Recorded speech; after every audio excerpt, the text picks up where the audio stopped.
All right, so we are now in our third Airbnb, and we have Jordan sitting at the counter kitchen area. Where are we? We are in Guaymas. We've got a little window over here that looks out to the back. They're currently doing construction out there, it looks like. Hi, Alaska.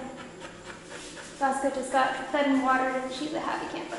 And then if we move over here into the next room, they have a nice TV here that we can face towards the bed. I turned it because it seems pretty easy to run into if you're not paying attention. Got a little desk and a window here that looks out to a few other units that are in this little pod. And then we've got a bed. And Jordan just ran into the TV, which is exactly what I was tilting it the other way to avoid. And then we've got the little closet and then a dresser with some shelves. I'm gonna go over here to the cute little bathroom.